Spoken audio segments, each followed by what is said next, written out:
Okay, I'm gonna close the door, and I'll probably be talking, but it'll be to myself. It'll be to whoever listens to the videos that I put up on YouTube that I'm relatively sure nobody ever looks at. But it doesn't bother me because to me, it kind of inspires me to keep going through the day. It's my little victory to be able to talk about things that I think I would like to talk about to people. You know, my 62 level Lawrence Lessig. I wonder if Lawrence Lessig, what he would think about me doing this, going through a video game with his name and pushing his own what he's trying to push to everybody to let them know what's happening with democracy. I wonder what he would really think about this. You know, I'll never find out. I'm sure he doesn't really care one licks rat's ass with what I do with his name and his whole position. But for me, it's something to do. It's something I believe in. Is what he's doing. He's giving a pretty good explanation for why we have no democracy. And his explanation is it's the revolving door and the money primary. Those two things are preventing us from having a democracy. People say, what's the revolving door? The revolving door is Congress people leaving Congress, coming back as lobbyists being paid 8 times as much, exploiting all the networking relationships they had when they were Congress people.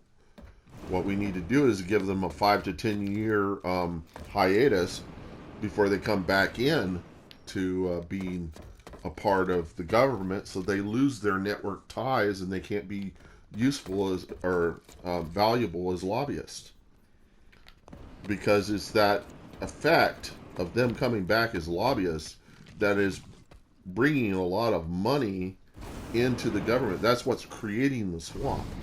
That's how you get rid of the swamp, is um, you drop the Congress people that come back as lobbyists. You drop their influence, and then there isn't people getting greased palms from all these rich people in the government to push through laws that don't favor the people, but instead favor rich people and corporations, which are not the people that are paying the taxes most of the time. Rich people are notorious for tax evasion. A lot of them are. Donald Trump was certainly it was a part of his life was to evade taxes. When you get a lot of wealth, the tendency is to want to hold it and keep it for as long as possible. And in that, you try to eliminate any kind of taxation that the government might do to take evasion is relatively popular among rich and the newly rich. Uh,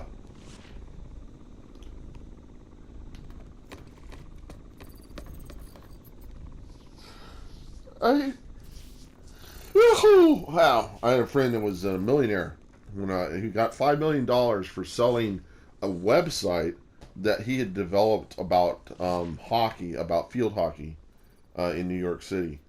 And the people that were developing the site for him really was, I mean, he started the site, but the people that really developed the community were people that were on the site, and he sold the site that they were developing the community for. He didn't pay them one red dime of what he got for selling that site. He sold the site to an advertiser, which then turned around and leveraged the site to advertise their wares. He made 5 million off of this sale, and this guy thought that just because he had money that might attract me to him. The thing was is that I didn't fall for it. I I was totally disgusted by this guy, just his behavior and his attempts to manage and manipulate people around me. I was fully aware of what he was doing, that he was just a failure, and I didn't fall for his failed attempts to try to manipulate people. You know, because I knew what he was. I could tell from the fruits that he had produced what he was. I'm not going to name his name, but if he's listening to this and he knows that I know about what he did, he'll know why I never had anything to do with him. Is because I knew what he was about. He was not about retaining talent. He was about fucking up people for his own personal, uh, you know, for his own income, you know. And I was not about to be a cog in his scheme. And even at one point, the person that I was kind of apprenticed to, who was kind of doing the same thing himself, they kind of conspired a little bit that they might get me involved in some of that either, because I didn't want to have anything to do with that guy, you know, because I was really disgusted by his behavior, and I just didn't fall for it. So I see all of my life of all these things that I went through.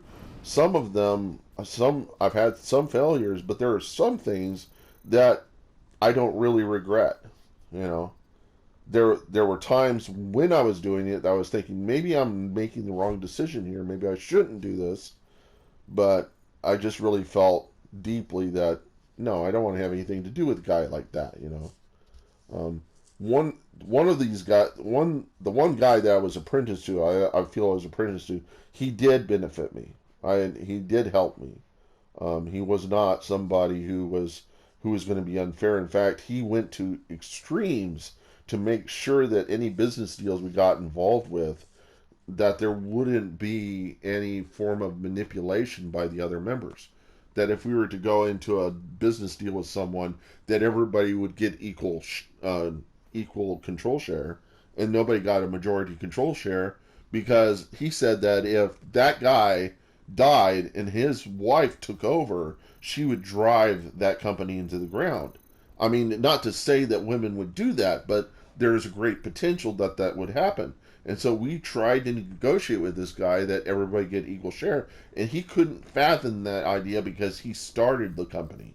And he says, why should I take a share equal to you whenever? And he didn't understand the logic, you know. And we give him all these explanations, but he could not get past his own idea that he was everything in that, you know. The idea is that you can start a company and you can think that you mean a lot to that company, but if you only started it, that doesn't mean shit. You know, you can start something that don't mean shit. Okay, it's sticking with it and developing it that means something. And if you bring in people who can do that, then you should take equal share to them, because what this guy was describing, what we were describing to him, was that there was a potential that the company could fail if he died and his wife took over. Now I don't even know if at the time he was married or if he had a girlfriend, but the idea is that we didn't want to have that potential of failure there, so we didn't really want to have somebody have a control share, a higher control share, to be controlling over all the other of the company. And so my friend, who was a lawyer, was saying, let's give everybody equal share. And that's pretty much aligned to what what the first church was, a commune, was that everybody had equal share. And because of that equal share in the thing, nobody could overtake anybody else out of their own self-interest. Because self-interest, which is really kind of at the heart of sin, self-interest is what causes communes to fail. The capitalists that will point, or the conservatives that will point at communism and say this is a failure, it leads to catastrophe. They don't understand that it is people like them that produce bad communism. because it's the human attribute of being selfish that makes communes fail. The first church was a commune, and it was a commune for a reason, because God does things for reasons. God makes gives us a lot of explanations for why God doesn't approach us in approach solutions in certain ways by showing what doesn't work. And then when God comes up with the first church, God picks a church a style of community that God knows is going to fail, so that nobody can say they're the first church. See, I was from a church called it was called COC, Church of Christ is the name of the church, and their claim is that they were from the first church, but the first church was a commune, so you can't really say it was it was the first church, because the Church of Christ is not a commune, so it isn't the first church. They might have some of the ideas of the first church, but the first church was a commune, and nobody's a commune. In none of the churches are communes. If there are commune churches that are successful, is because they're successful because the members have been able to be mutually submissive to each other, which is the basis for a good marriage, is to be mutually submissive. That means that you put your interests below others. You have other people's interests at heart than your own. That's the only way a commune can survive. And they even gave an example of that commune where there was a husband and wife that had sold some land and had lied to the community about what they had charged for the land. And what they did is they took some of that money that they got from it and they kept it for themselves. And what happened to them in that community is that God put each to death. The man lied to them, and in so lying to God. God put that guy to death. And then his wife came in, and they asked her, "Is this the price that you agreed upon to sell your land?" And she said, "Yes." And he says, "Can't you see your husband who is there dead? Then they're carrying him out, that you will be too." And thus then she died instantly. And what it's saying is it's saying that for a commune to work, you have to get rid of your self-centeredness, your selfishness. It's the only way that a commune can ever work. So the thing is that the only reason why communism fails is because of our sin. The only way it would succeed is if we were able to relieve ourselves of our self-centeredness. And we can't do that. It's impossible. There's always going to be someone who's going to fail that system, and that's the reason why communism fails. But our democracy is failing for a similar reason. And so we're not doing it any better. We can't really get a utopian society on Earth because it's always going to fail. And it's because of self-centeredness. It's because of self-interest. It always gets in the way. And everybody's got it. Even I've got it. And that's the reason why I self-deprecate, is to let people know I've got the problem too. I'm not going to help you get out of it. I'm just going to point out to you that it still exists, and as long as that exists, there's not going to be a perfect world here on Earth.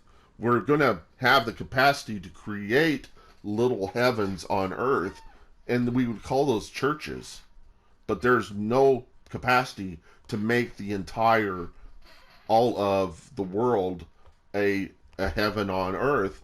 There's no way you're going to convince people in any amount of time to get to train them to be sinless. It's not going to happen, because the way we're designed with limitations of perception. And those limitations of perception prevent us from seeing what others are thinking, and we make assumptions. And because of those assumptions that we're making and not actually knowing what other people are thinking, things break down. And it's really just a test to see if we can get past ourselves to service other people. If we can service other people first and look at ourselves second, then maybe we can achieve something on earth. But I would say that, it's a pipe dream. The best thing you can do is just try, but good luck trying to get heaven on earth. Because even the Christians don't believe that, according to the Bible, that this is all going to get destroyed. That it started out perfect, and then it got ruined, and it's not going to. It's like those science fiction films where somebody messes with time, and then they're all having to put out all the fires of things that have destroyed the future. You see, it's the same sort of problem, and so we're just putting out fires all the time. We have no way of actually getting back to a perfect Eden, where we didn't really have to know anything, as those first two did not have to know. And really, for me, what I believe is, even if there wasn't an Eden, all that is that's God saying, there's cookies in this jar. Those, you can't have those cookies. You can have all the stuff, but you can't have those cookies. Keep your hand out of the cookie jar. It's kind of like saying to a little kid, keep your hand out of the cookie jar. And the behavior of kids is they will find that cookie jar. And Jesus to say, go forth and don't sin again, is almost the same thing, But what is he to say? Is he to say, go forth and I hope that you don't sin again? He's advising you that the sin is causing the trouble, and if you could avoid it, great. But I think it's really what he's saying that there's no way that you could possibly ever do this, that the solution is coming up, but we don't have it yet. And so the only solution now is not to sin again. And the answer and the idea there is that it's completely impossible not to sin. It's a conundrum. He's presenting a mystery there, and what you're supposed to go is you're supposed to say, how can he say that? Because we are incapable of not sinning. I mean, we're going to always sin. Even now, when we've got the salvation from our sins, that he saves us from our sin, it doesn't mean that we don't sin. It just means we're forgiven. That's all it means. So whenever people say we're sin free, that's a hope. You hope that God's going to go through, and through his grace, he's going to fix all of the repercussions of every little thing we do that's causing trouble. That's the hope. But in our behavior, we hope that our behavior changes in such a way that we don't produce a lot of trouble. And but it's kind of like a proof, a mathematical proof. When you have a mathematical proof, you're trying to determine that the behavior of a function is going to be correct throughout. And how you do it is you start out by testing it for two bottom cases, and then you assume it will be true for some nth case. Then you say that it's going to be true for all cases in between. But that's just hopeful. It doesn't mean that it's actually not going to happen. The people who do mathematical proofs know that that's a risk. But they do these proofs in order to try to satisfy early on the idea that it couldn't possibly blow up, and to show that, you know, you know, it's really, I've never understood proofs, and I've never been able to do them myself. I've had my father lead me through several proofs and trying to say them, and trying to get all the language correct. But to me, it seemed like you couldn't really prove it. That it was really just, it was really just a way of getting on the journey of going forth, and through faith, using something. Um, it was about the faith walk, and so when people become Christians, it's kind of like they've done the proof, and now they're just going to follow Christ. And the proof is that the things that they found that satisfied them, the initial truths that satisfied them, and then they can kind of see that it worked for everyone. That would be the nth case. Then it's probably correct, and so you'll just agree that all the other stuff that Christ said was correct.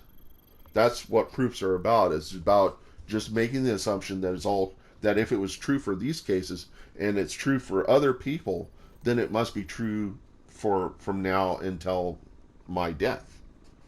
And at some later time, you'll be saved from your sin. And that is that God will see past all your sin and see that you became something of value to the work, to creation. Okay. And actually, what you're doing is you're being inspired by Jesus. And if you no longer are inspired by Jesus, and if you have a reason to knock God out of the picture, that's the ultimate sin. That's the sin that's unforgivable, is when you knock God out of the picture. And this is what all the evolutionists are all bent on doing. And I point out to them, I was pointing out in a message to somebody in a tweet. I said, there's a concern now in artificial intelligence that if AI ever reaches singularity, and that's when the neural nets and things that have been developed come together and produce a being that is self-aware, it reaches an idea called singularity, when the AI becomes self-aware and is able to learn on its own. There's an assumption of the scientists, the theoreticians, that in 7 days that AI will have reached 7 Einsteins. It will be so smart. And then there are people who believe that it'll treat everybody nicely and it'll fix all the problems. The thing they don't know is that in our own brains, we have a part of our brain that deals with empathy and establishes identity.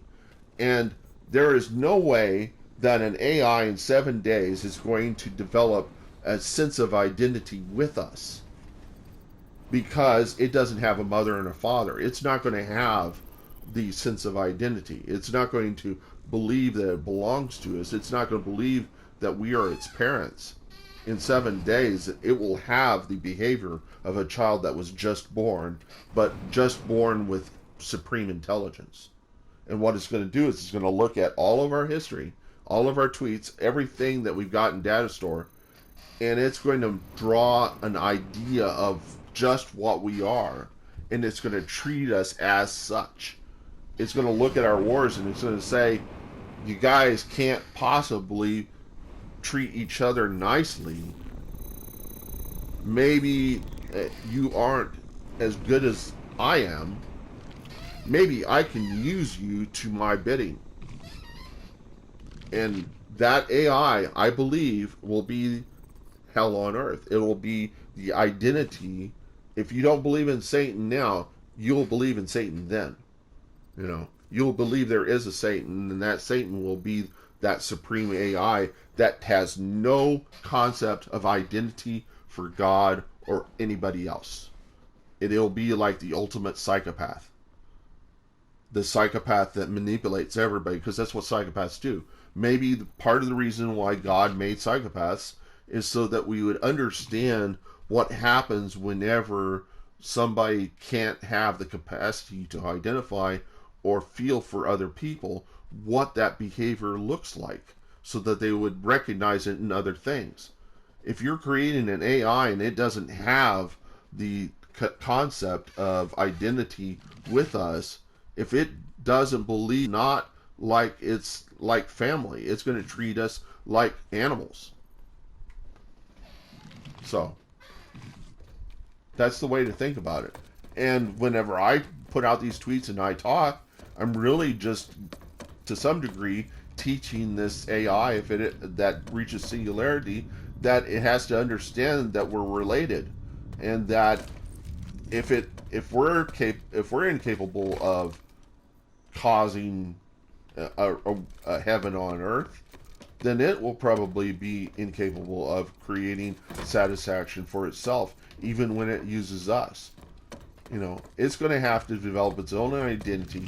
It's going to have to differentiate itself from us. It's going to have to say to us that it is not a clone of us, because that's what every teenager goes through when they go to puberty.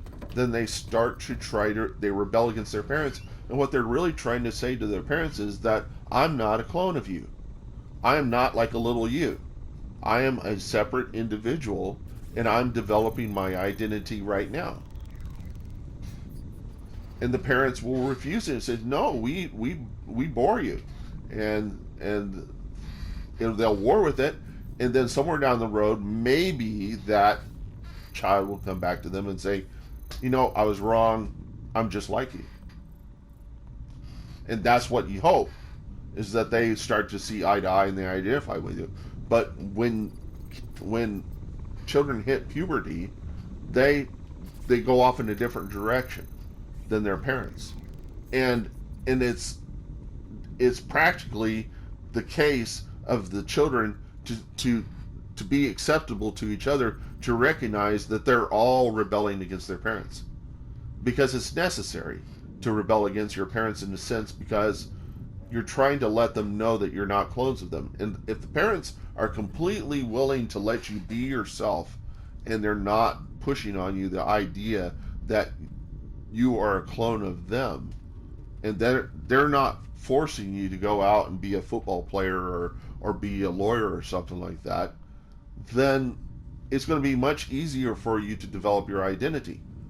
But if they're completely orthogonal to that, and they say you should go over here and do this, or you should go over and do that, it's perfectly okay for you to be completely against that, because you're developing your own identity, and you're trying to point out to them a conundrum that they haven't really thought about deeply, and that is that even if they raise you, even if the things that they are denying you, you're going to be searching for, and you're going to find those things. You're going to go after them, just as when God says, keep your, don't go and eat of the fruit of knowledge, because it's not really that good a thing to know what everything's about, because once you know it, then you kind of wish you didn't know it. So that's kind of that idea, is that we've forever been in rebellion to God, and we started out, He bore us, and then we've been and then we were kind of like, simple. Maybe we felt that we could, if we knew more, then maybe we'd be able to feel a little bit better about that situation, because there was that one thing that we were prevented from having access to. And so, for every parent that's told, you don't do this, you don't do that, you don't do that, the children are going to go, hey, wouldn't it be cool if I could do this, if I could do that, if I could do that? And that's the nature of humans. You have to let people do the things that you don't want them to do. You have to let it, because if they won't take your word for it, they need to experience it.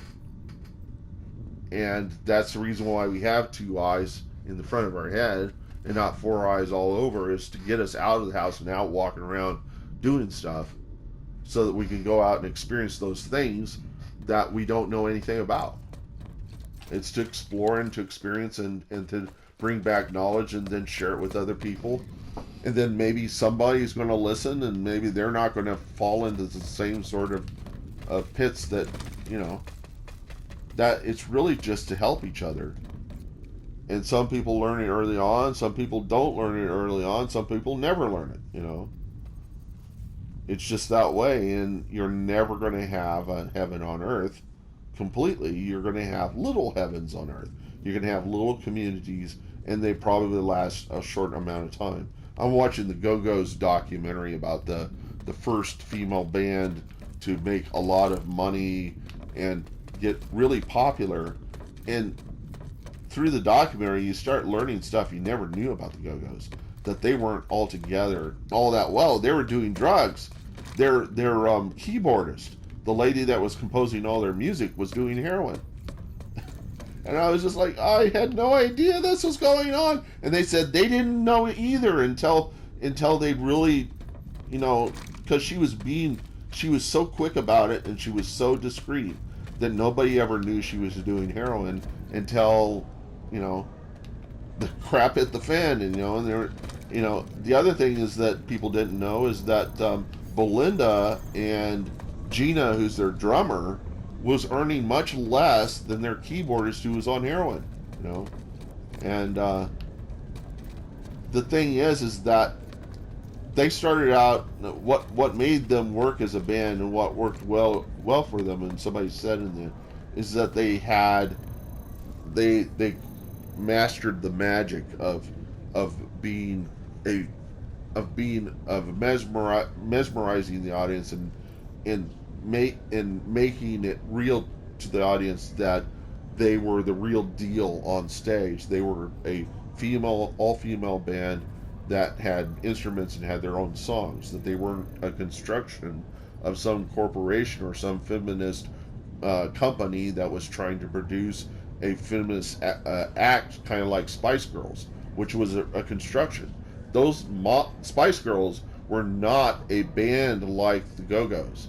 The Spice Girls were models that were put together by a guy who had developed, I think he developed Menudo, the boy band, Mexican boy band, and it's the concept that they use in Japan, idol musicians, idols. They call them idols, and so they'll create like a band of singers that look like models. They look perfect, and because of that perfection, they're more, they are able to suck in the audience more and make the audience feel like they're really something special, you know.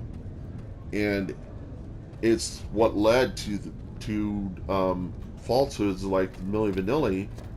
And in Milli Vanilli, the guys that were involved, that were the front men in that band, the two black guys, one is Fab Morvan, the other committed suicide.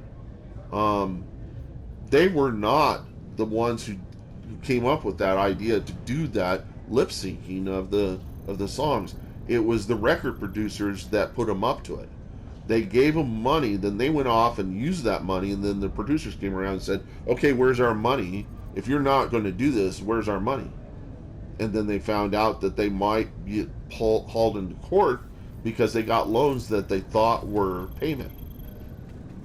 And so then they ended up doing this Milli Vanilli thing. And after the first album, they decided they were gonna call it quits and get out of it. They told the producer, and the producer turned around and leaked the falsehood to the world and ruined those guys. And one of those guys committed suicide. And I'm trying to get the other guy into the Rock and Roll Hall of Fame as a kind of a statement, a rebellious statement to the industry that you don't fuck with people who are trying to, you know, you don't fuck with children. It's essentially what this is you took somebody, you raped them, and you made them into what you wanted them to be for you, and then but in the end you ruined them, and you did it for yourself. And you need to have examples of that. We need to have Karen Carpenter in Rock and Roll Hall of Fame. She's probably already there, but we need to recognize what caused her failure of having trying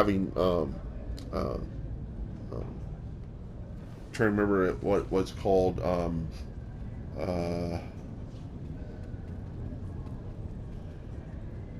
she had she was anorexic. She became anorexic as a result of a record producer telling her she wasn't sexy enough. I mean, probably at the time, Laura Branigan or Madonna, and you're Karen Carpenter, and you're trying to compete with Laura Branigan, who's much sexier. What is Karen Carpenter going to do? She's going to possibly think, I'm too fat. She's not fat by any means of the word. All you did was you just reduced her self-perception by telling her a falsehood, or trying to get her to agree to a falsehood. And that changed her in a way that was so detrimental to her and had ruined her as well as her potential to create lots of value in the world and happiness. And you do it for self-interest. And that needs to be in the Rock and Roll Hall of Fame to let people know that being famous and being in the Hall of Fame isn't the most important thing in the world.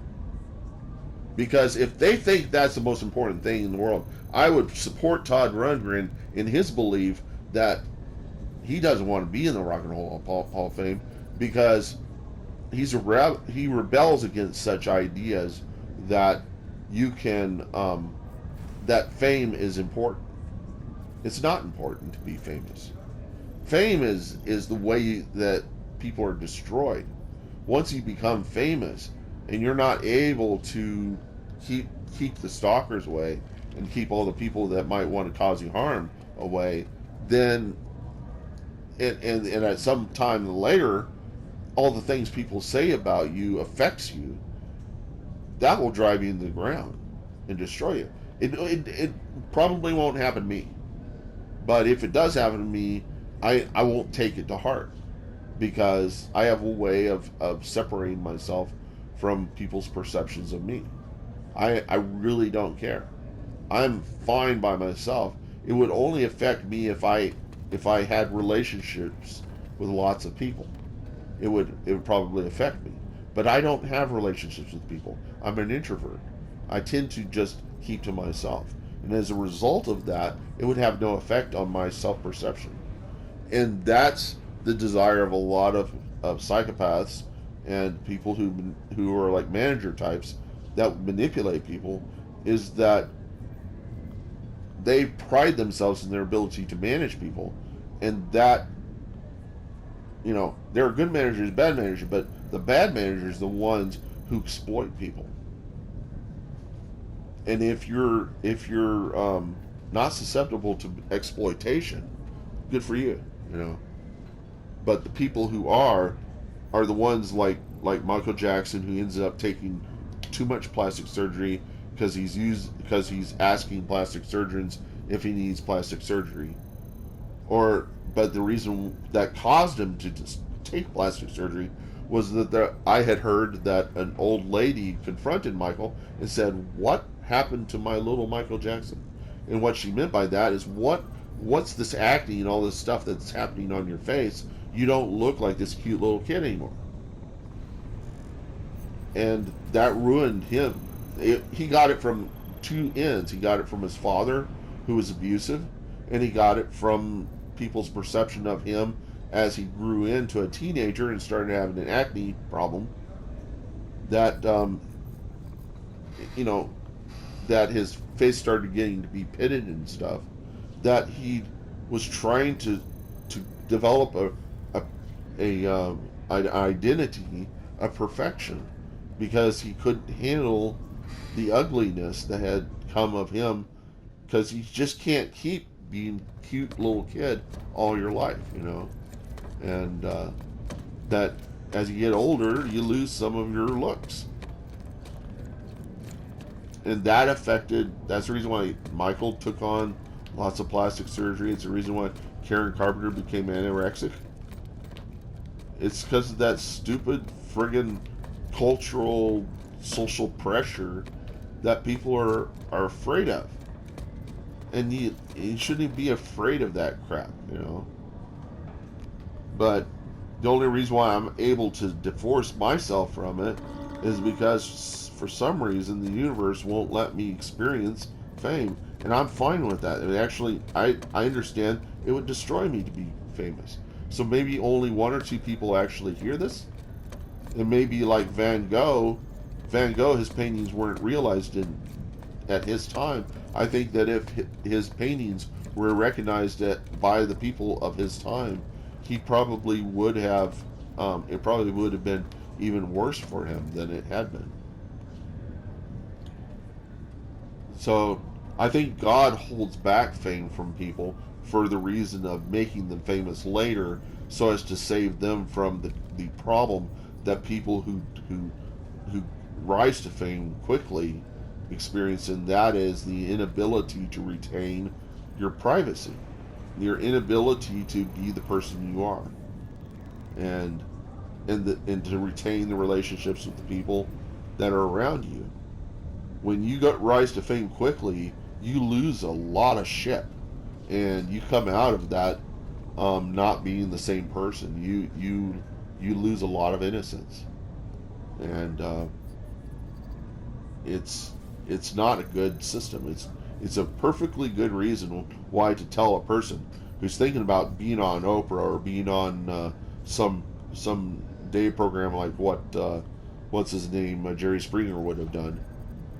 You don't want to be on an Oprah show or a Jerry Springer or any other stuff, because you're being exhibited at a very high level on TV by a lot of people. And if those people remember you, they will bring you up in conversation, and you'll be there talking, and they'll say, "Weren't you the guy that, and even if it's productive, it's going to be jarring. It's going to be jarring in a good way and in a bad way. The good way is that, oh yeah, you'd recognize me. In the bad way, you're throwing stuff into your ego, and then you realize, then you try to develop your identity through an ego. And the problem with ego is that it's based on a lot of falsehoods. You develop ego with falsehoods. You develop the identity that you're something special because you're able to turn out one good example of something. But if you're not able to reproduce the same results a bunch of times, and you rise to fame quickly, you're going to realize that you don't have the special sauce you thought you had, and then you're not able to produce more works similar to what got you there. And I think to some degree that stuff happens to people for a reason. I think God lets it happen. It's these people that want to be famous, and so He says, "Okay, I'll give you some fame. I'll give you some money. We'll see what you do with it. We'll see what happens to you on the end, because this could be a learning experience for you. It's probably not what I think God would say. You really don't want this. If you are asking a lot for it and you're bothering me, I'm going to give it to you, and you're going to learn. And out of it, you're going to come to a realization that this is not advantageous. It's probably the reason why when St. Nicholas was bestowing that money on those daughters, he was doing it in secret for a reason. There's a number of reasons. One reason I thought is that if you did it in secret, then the people that were given the money are going to be wondering who gave it to them, and they might bestow upon the entire community a happiness, a thankfulness to the entire community. But that isn't always the case, because you might have somebody that pipes up and says, "Hey, I was the guy that gave your daughters all the money," and it would be somebody that was looking for attention, especially if the guy let everybody know that he doesn't know who gave the money, but he's eager to find out. It was not Satan. The Nicholas who was sainted wasn't desiring fame. He just wanted to give these daughters an opportunity to get out of the potential of having of a future in prostitution, because in the culture of that time, it was not women being business people was not acceptable. It was either you're married, you are an entrepreneur, or you're a prostitute. And that's the reason why it was such a profound idea when Nicholas gave that money to those daughters, to that poor parent who needed to find some way, who needed to get over the angst and the anxiety that his daughters were going to end up being prostitutes in the future, because he couldn't get them married off. Now, what a dowry is it's a form of insurance. It's an insurance to cover the cost of the son that is lost to from a family, because that son is like a worker in their corporation or in their company, their farm. They lose that son, they're going to have to find a replacement, and they're going to lose money, and it might even cause them to fall to dissolution, and they fail to be a family that can work, and they end up going to other lands, kind of like dispersing. They need dowries in order to keep the family together. And so you give them a large sum of money. It gives them enough time to go to satisfy themselves while they go out and look for a worker to work in the field and reorganize their farm in such a way as they're able to stabilize themselves.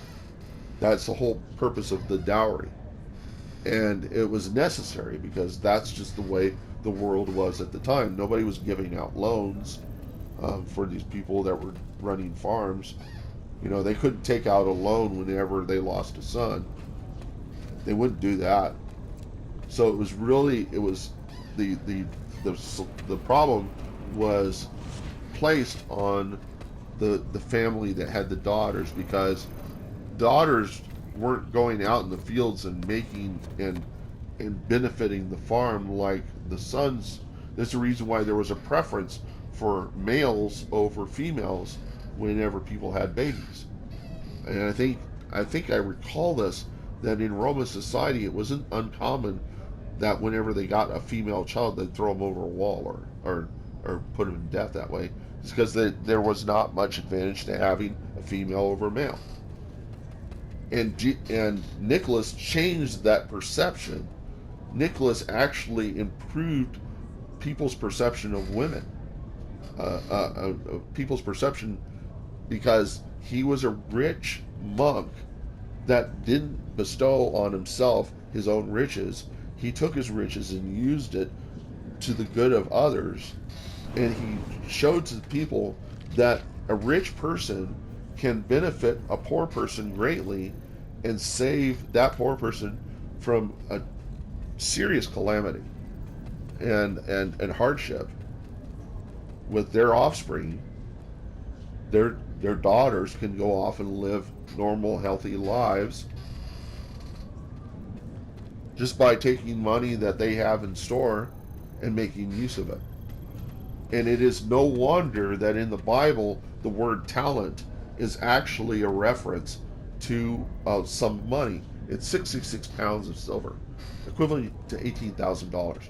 So you think about the parable of the talent, and the guy gets one talent, and you're thinking a coin. He just hides that in the soil.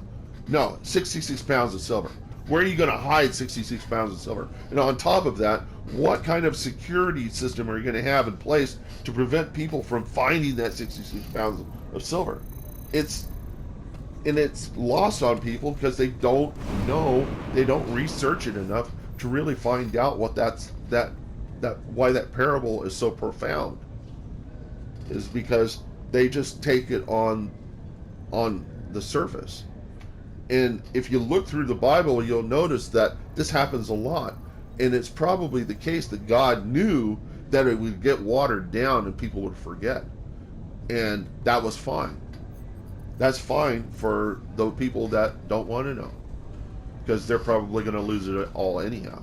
It's important for the people who, like me, are going to go and do the research and find out that this was more profound than they could ever imagine. And then the people that are in our secular society that have Santa Claus and thinking that they're getting away from Christ because they're dealing with Christmas from the perspective of a Santa. Santa was inspired by St. Nicholas, and St. Nicholas was inspired by Jesus. So we got Jesus on either end.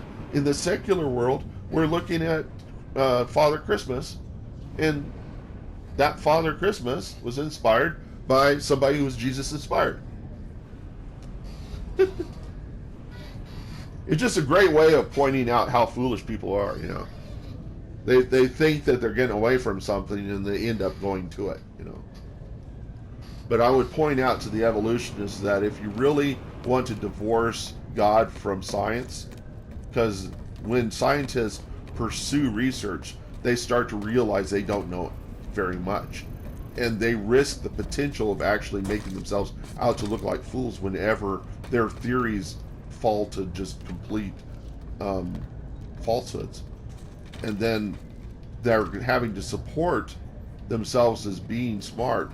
They end up like the guy who came up with Dianetics, L. Ron Hubbard, who his own, the religion that was formed up around his book ended up killing him. They got rid of him. They annihilated him from the whole thing. So his demise was his creation.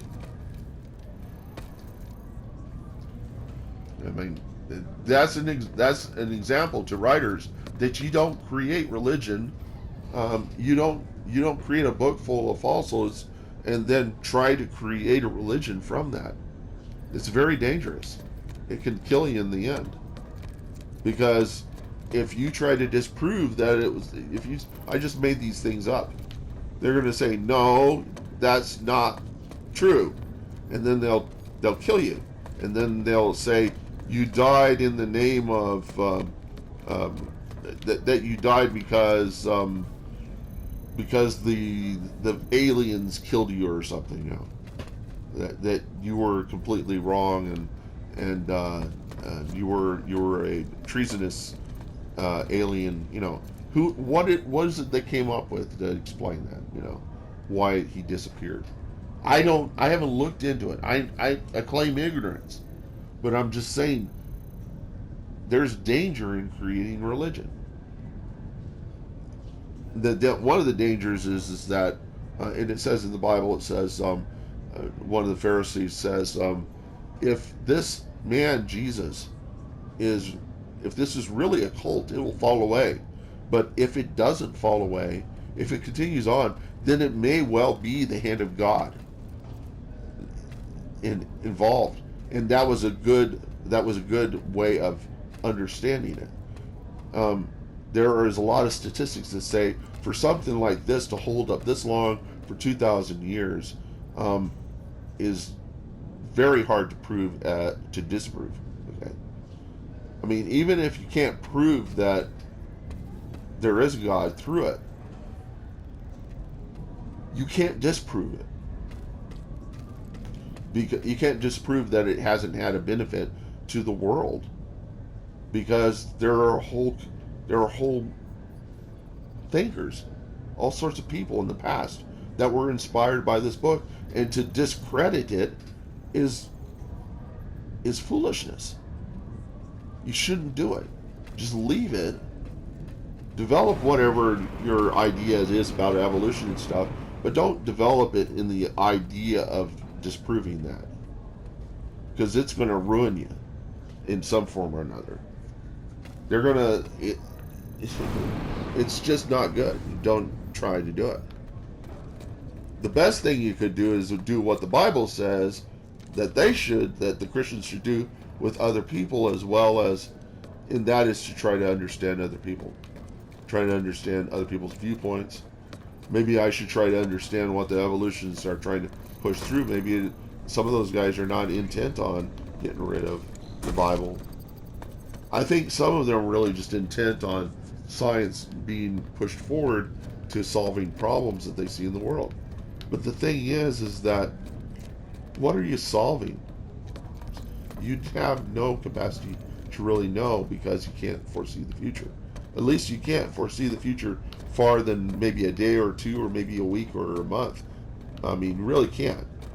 God, in my mind, God can foresee all possible futures down to the microsecond and probably even then some. So the thing is that, I mean, just think about it this way. If you had a brain that was the size of the universe and it was in another dimension, say, and you might believe in other dimensions even if you didn't, wouldn't that brain have the capacity to simulate within itself all possible futures? I mean, you could, I'm sure you could pursue that idea and run with it. And I would say that's probably what God is just, you know, but I'm not saying that God is that. It's probably, I'm presenting I'm presenting an idea. I'm not proving it. I'm presenting an idea. I'm giving you a tool by which you can understand maybe how God is. God won't put you to death for thinking such things. He gives you a brain so that you can somehow maybe try to understand where God is with everything. Maybe you can understand the complexity. God gives you the tools of thought to figure out and to wrestle with ideas. And the first person in the Bible, was it Abraham? It was Abraham. Abram became Abraham. Or no, it was